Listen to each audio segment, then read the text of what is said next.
Los acontecimientos se precipitaban, ¿sí? En todo el país había efervescencia. El presidente Madero viajaba en el gran tren presidencial y cruzaba toda la República para llegar a la estación Colonia, en la Ciudad de México.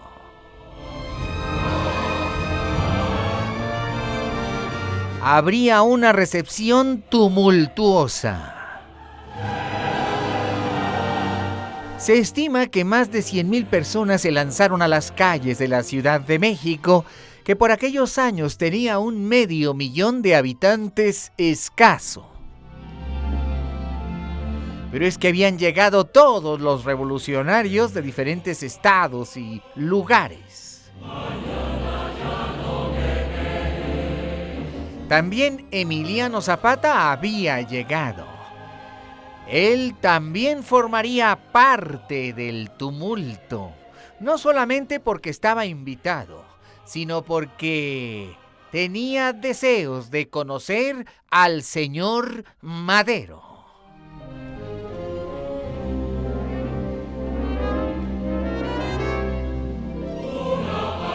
Los preparativos en la Ciudad de México fueron obsesivos. Las calles se adornaron y se decoraron con los colores de la patria. Los festones verdes, blancos y rojos adornaban las fachadas.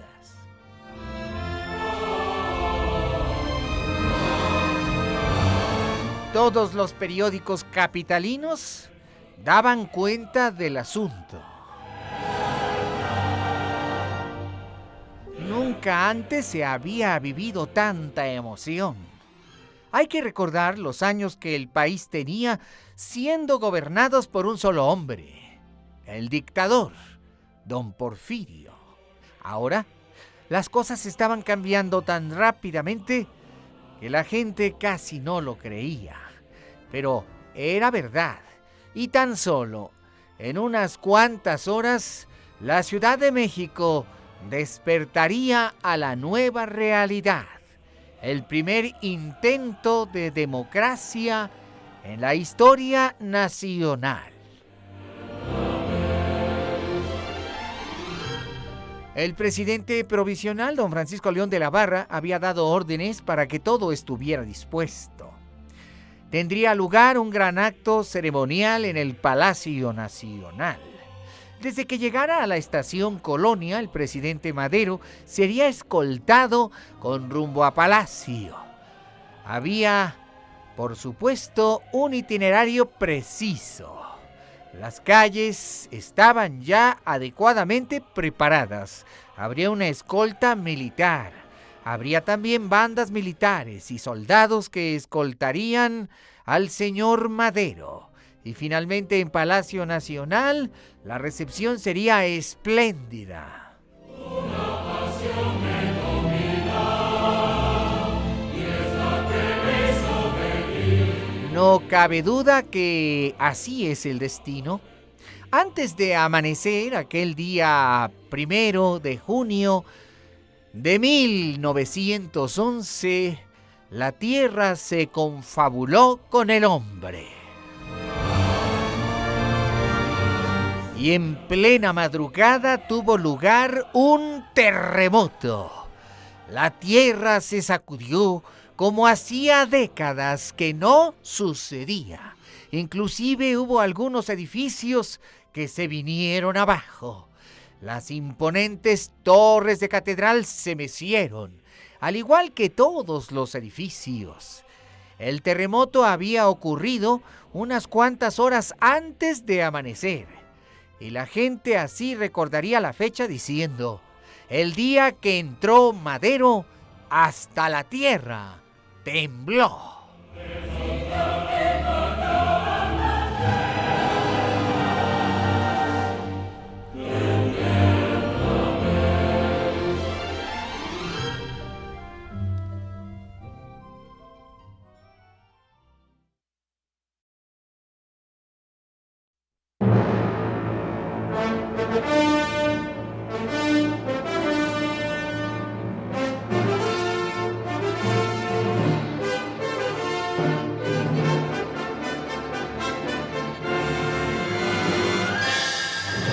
Esto es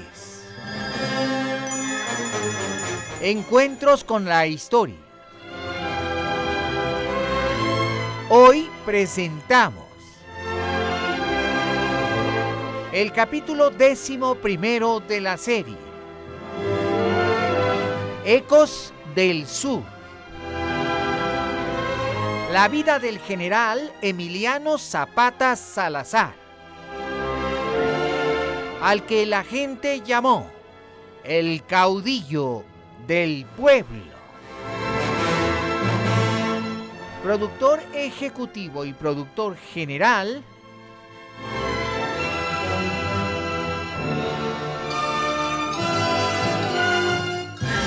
Ignacio Salgado Liñán.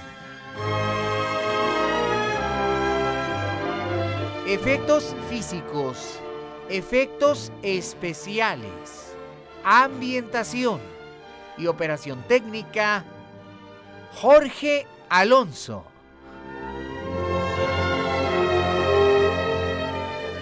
También en la operación técnica, César Arturo Becerril.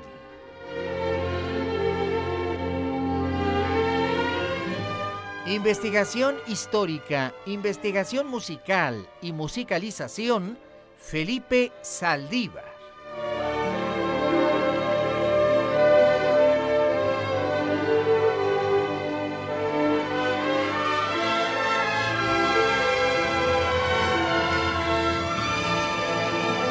Y agradecemos el apoyo y colaboración del licenciado Jaime Almeida en la selección de los temas musicales.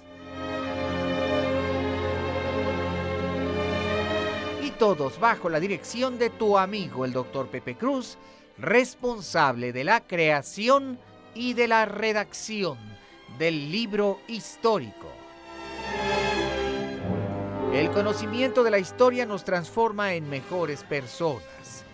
Y el conocimiento de la historia mexicana nos convierte en mejores mexicanos.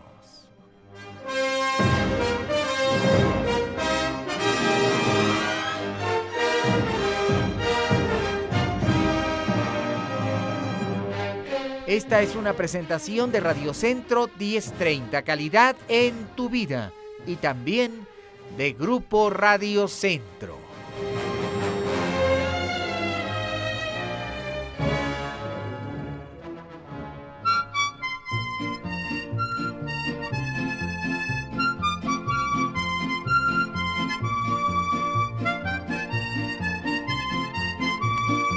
El gran convoy militar había llegado a la estación de Cuautitlán. La locomotora silbaba e iba a toda velocidad. 3 locomotoras arrastraban casi 40 vagones. El tren presidencial venía precedido de sendas banderas por sus costados, ostentando, por supuesto, la insignia tricolor como símbolo. Había una extraña energía, un intenso vigor, un ambiente tan intenso que la gente se arremolinaba en los andenes de la estación Colonia. Por el rumbo de Tlalnepantla, los trenes fueron separados, dejándose solamente parte de los vagones en el convoy principal.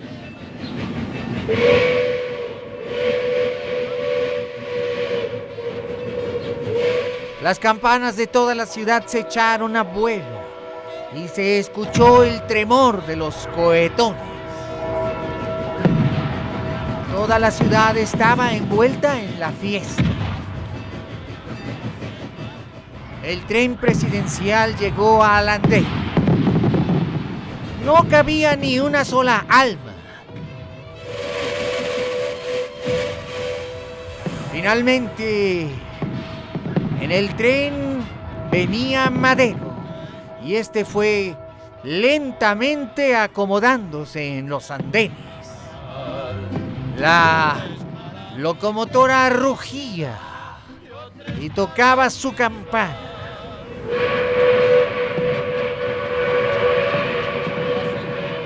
Aquí podemos ver uno de los momentos más espontáneos de la historia de México.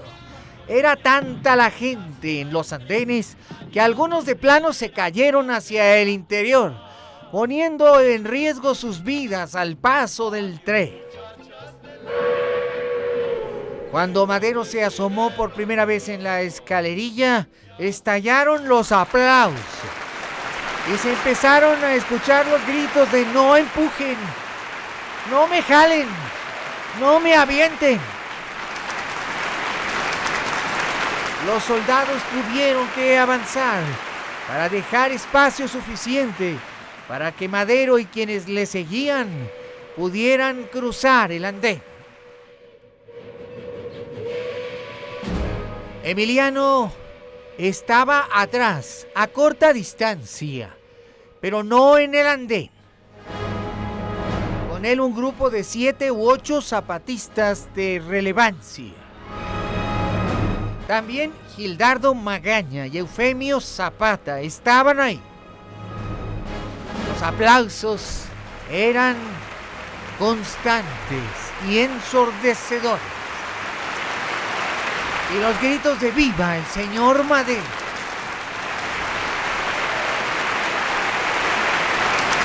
Intimidado por la cantidad de gente, Madero se deslizó muy lentamente, llevando del brazo a Sarita Pérez, su mujer. Eran tantos los que llegaban al besamanos que el andén estaba congestionado y Madero casi no podía avanzar. Una escolta militar, sin embargo, le había abierto el paso.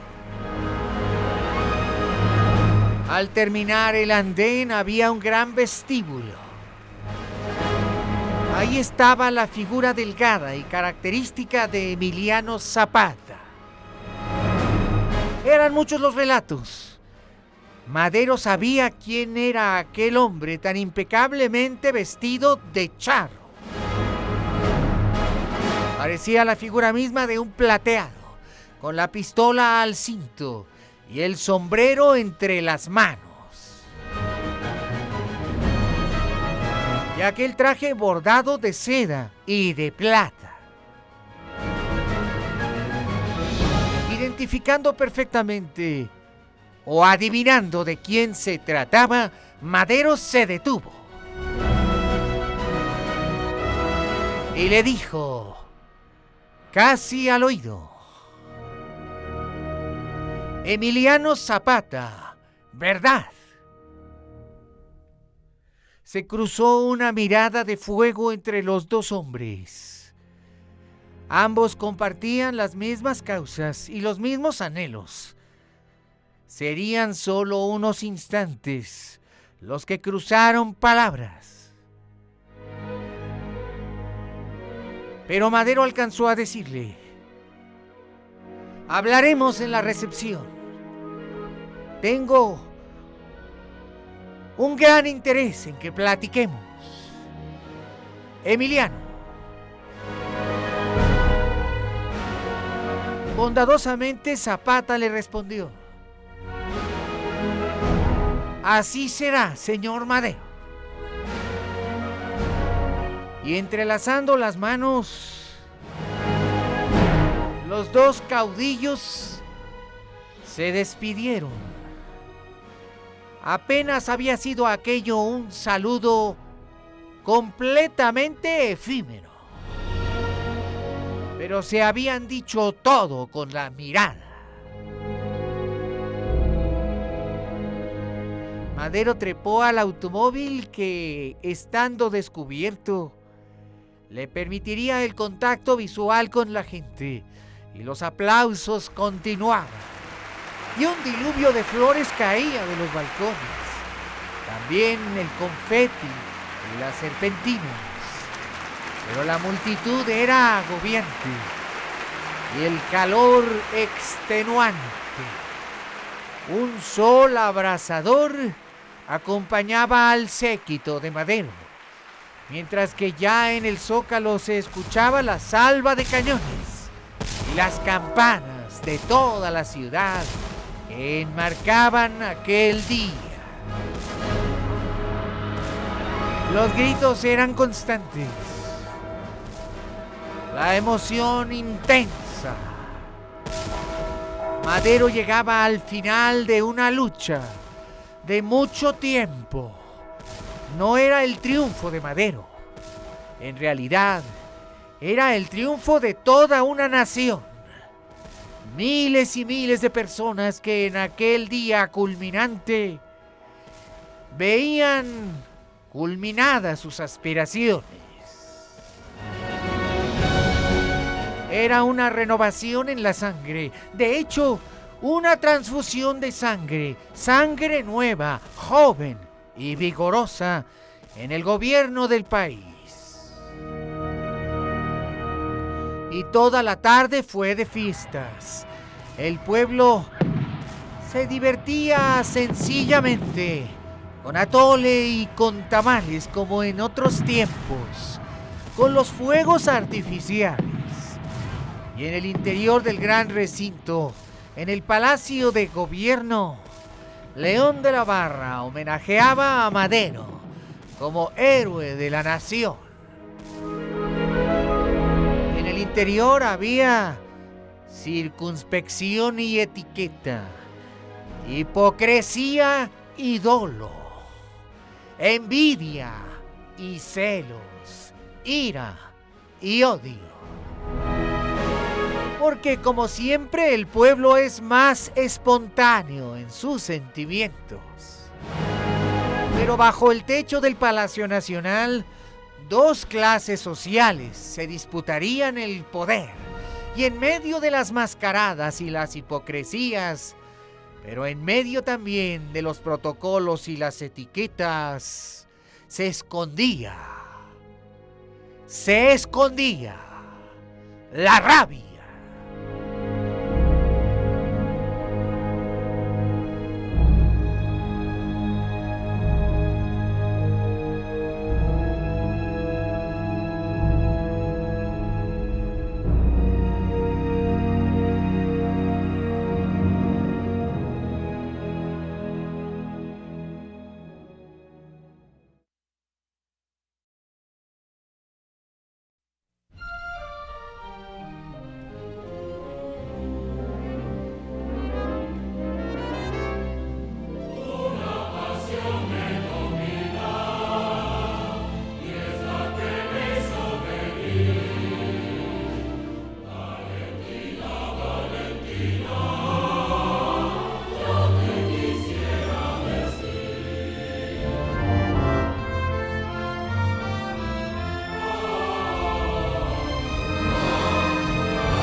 Nadie podía negar que aquellos eran días de gloria para la Revolución Mexicana. Y como en Palacio Nacional había quien gobernara, y era Francisco León de la Barra, don Pancho Madero prefirió utilizar otro domicilio como sede. Ese sería el cuartel general de la Revolución. Esta era una cosa que Zapata no entendía. Tampoco lo entendían otros como Venustiano Carranza. Sí, ¿por qué el señor Madero se tenía que sujetar a esos protocolos tan extraños? Finalmente, él había ganado la revolución. ¿Por qué había en el Palacio Nacional otro que no fuera Madero? ¿Por qué Francisco León de la Barra, que representaba al antiguo régimen ya vencido, tenía poder y vara alta en esos momentos? La mayoría de los revolucionarios pensaban en que, sin mayor trámite, el presidente Madero debía tomar el poder. Se había hecho una revolución para llegar hasta ahí. ¿Por qué dejar que otro se aprovechara de las circunstancias? Pero Madero era el apóstol de la democracia, el apóstol de la transparencia, el apóstol de la decencia. Madero era de otro espacio, quizá un espacio celestial. Madero era un filósofo, un príncipe. Madero Era un hombre que por encima de todo quería alcanzar el poder a través del voto popular. Y quería que se celebraran elecciones para alcanzar el poder gracias al sufragio universal. Aquel buen hombre no se daba cuenta que con esas actitudes tan inocentes le estaba dando armas a sus enemigos, y que así León de la Barra, Victoriano Huerta y otros exporfiristas tenían la oportunidad de tener jugada en el poder y crearle problemas muy grandes. Pero ni modo, así de noble, de noblezote como algunos decían, era el señor Madero. Otros, en cambio, decían que era enclenque y débil, incapaz de gobernar. De manera que para unos lo que hacía estaba bien, pero para otros estaba mal. Pero lo único importante para Madero era llegar a la presidencia con un halo de pureza esencial, que como filósofo y como místico necesitaba para sentirse respaldado por la gente. Sin embargo, así él daba oportunidad de que sus enemigos trabajaran en su contra. Y mientras que él recibía a la gente en su residencia en Palacio Nacional, León de la Barra y Victoriano Huerta se coludían para atacar a Zapata. De acuerdo a los tratados firmados, Zapata tendría que lograr el desarme de las fuerzas revolucionarias en Morelos, que ya no eran necesarias. Por lo tanto, León de la Barra envió al Ejército Federal para asegurarse de que los zapatistas se estuvieran desarmando. Esto preocupaba mucho a Emiliano Zapata. Y finalmente llegó el día 8 de junio. En la agenda de Madero decía: Emiliano Zapata, Eufemio Zapata y otros militares de alto rango de el Ejército del Sur. Y es que Madero necesitaba platicar amplio y profundo con Zapata. Y ordenó que ese día en su agenda exclusivamente llegaran los zapatistas. Les dedicaría todo el día. Quería conversar a solas con Emiliano. De manera que solamente estuviera presente su hermano Gustavo Madero y el hermano de Zapata, Eufemio. Y mientras que se ofrecía en la casona un banquete para los zapatistas, en la intimidad de su despacho, Madero recibió a Emiliano.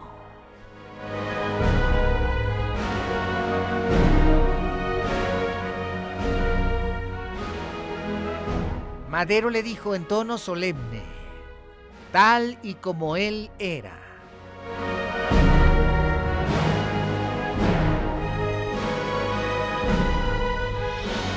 General Emiliano Zapata, es para mí un verdadero honor estrechar su mano.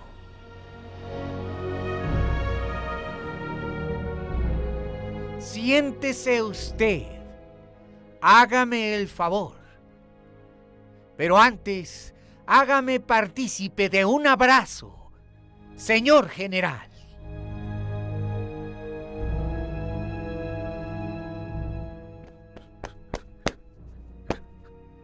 El abrazo era real y sincero. Eran dos hombres puros y transparentes, como pocas veces se vieron en la historia de México. Los dos eran sinceros con sus causas. Los dos tenían un dejo de misticismo. Los dos anteponían el interés de la gente al suyo propio.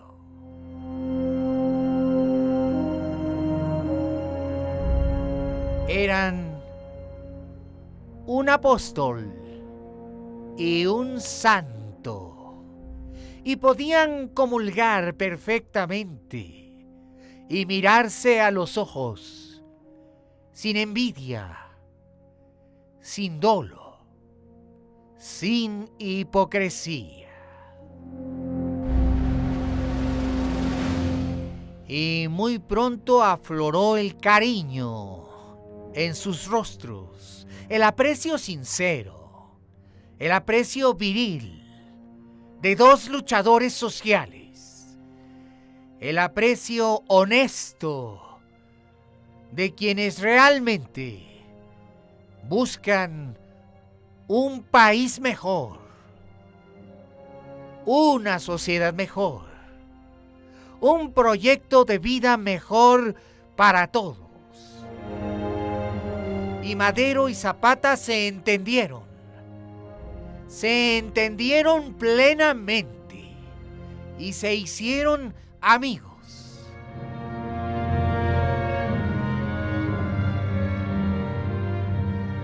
Y cuando ya estaban conversando con plena confianza, Madero se atrevió a tocarle a Zapata el tema del desarme. General, es necesario que me apoye usted en ese asunto. La guerra ha terminado. El ejército del sur ha cumplido. Por lo tanto, es indispensable para el gobierno de la República que se depongan las armas, que toda su gente se desarme. Ya hubo el tiempo en que hablaron los cañones y las carabinas, general. Ahora vamos a dialogar todos unidos en la construcción de una casa nueva. Y la paz es requisito e indispensable para ese diálogo. Compréndame usted, general. Yo le garantizo todo mi respeto y todo mi apoyo al Ejército del Sur. Yo respondo, señor general, pero apóyeme en ese sentido. Que todas las armas sean entregadas y que la gente vuelva a sus hogares en paz. Que se pacifique el estado de Morelos. Zapata asintió con la cabeza y de todo corazón para apoyar a su nuevo amigo. Pero luego abrió enormemente los ojos. Él también tendría la confianza suficiente para decirle a Madero lo que para él era indispensable. Los reclamos que por tantas décadas los campesinos de Morelos tenían que hacerle al gobierno de la República. Y sin vacilar, lo miró a los ojos.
Y así, aprovechando la confianza, el general Zapata se quedó mirando a los ojos de Madero.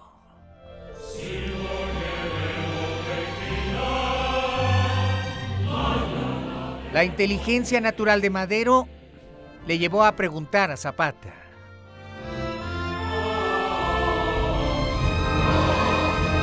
¿Hay algo importante que usted quiera decirme, general?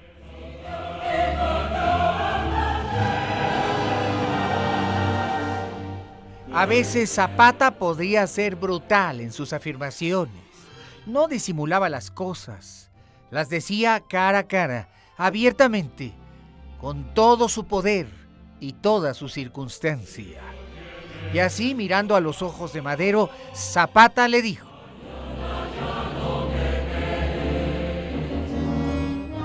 lo que a mí, señor Madero, con todo respeto, me interesa, digo, lo que al Ejército del Sur y lo que a los campesinos de Morelos les interesa es que sean devueltas las tierras a sus legítimos dueños y que se cumplan todas las promesas que nos hizo usted.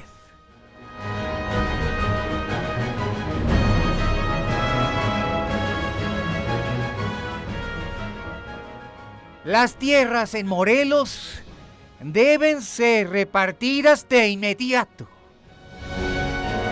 antes de que se registre el desarme.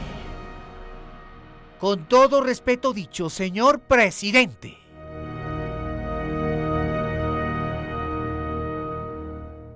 Madero le respondió: mire usted, general, yo todavía no soy el presidente. Soy solamente el jefe de la revolución. Y Zapata le reiteró: usted es el que manda. Así lo entiendo yo. El título de presidente a usted no le sirve para nada. Usted es el jefe de la revolución y nosotros ganamos la revolución.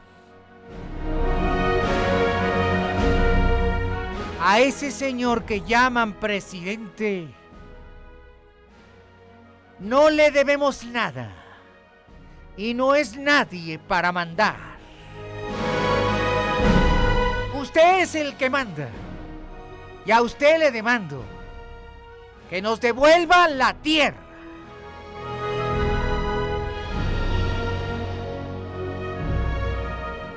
Y en ese instante Madero se desvaneció en excusas. Mire usted, señor general, es primero necesario que yo llegue legítimamente a la presidencia. Comprenda usted la situación de mi gobierno.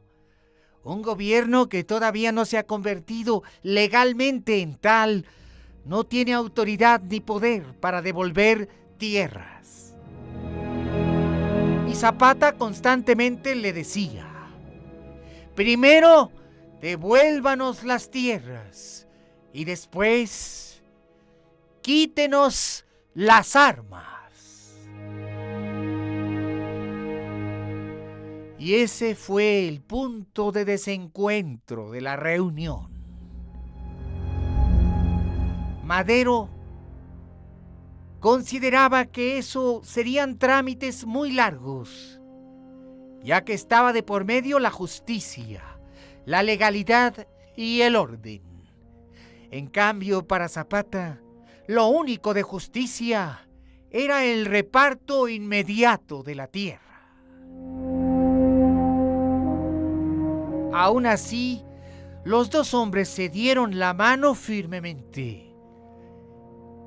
Emiliano miró en los ojos poderosos y profundos de Madero, y en ellos vio la decencia, en ellos vio la verdad. Y en esos ojos confió, y en esa mano, y se fue a Morelos con la seguridad de que Madero cumpliría su oferta.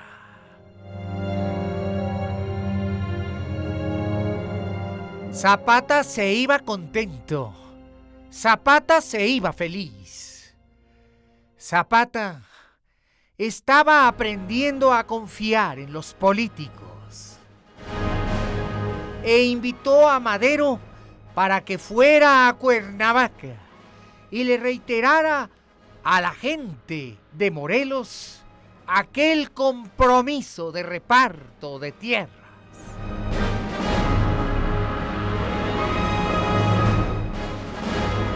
Todo Morelos estaba de fiesta. Zapata mismo había hecho la invitación y él mismo se encargaría de la recepción.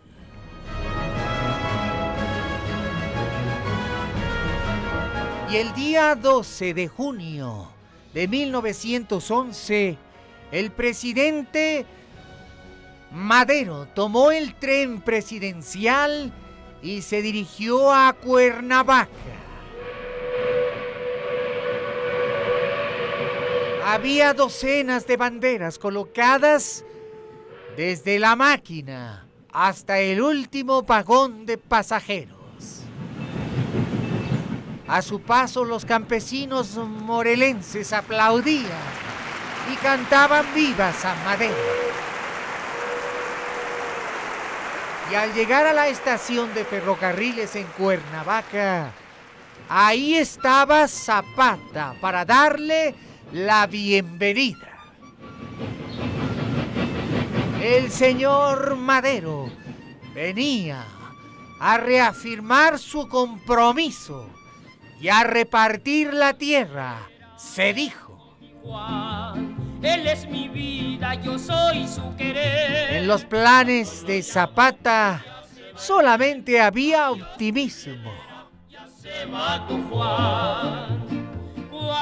Emiliano estaba preparando su boda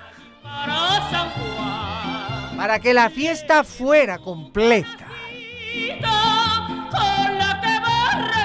Aquel hombre que ahora estaba solo necesitaba una mujer a su lado. Él es mi vida, yo soy su querer. Y había elegido a la mejor de las mujeres. Adiós, mi rielera, ya se va tu Juan. Una hermosa joven de apenas 22 años. Con sus cachas Doña Josefa Espejo. para darme de bala. Y con ella se le vio ese día.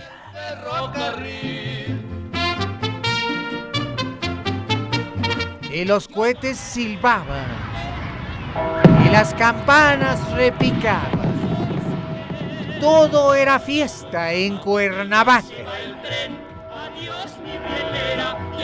Y todo mundo decía y gritaba: ¡Viva Madero!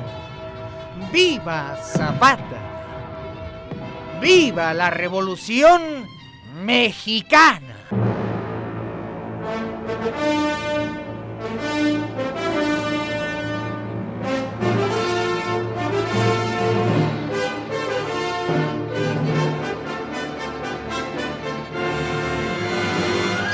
Gracias, muchas gracias por haber estado con nosotros.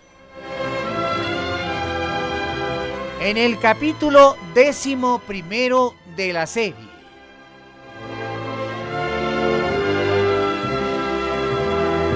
Ecos del Sur. La vida del general Emiliano Zapata Salazar, al que todos llamaron el caudillo del pueblo.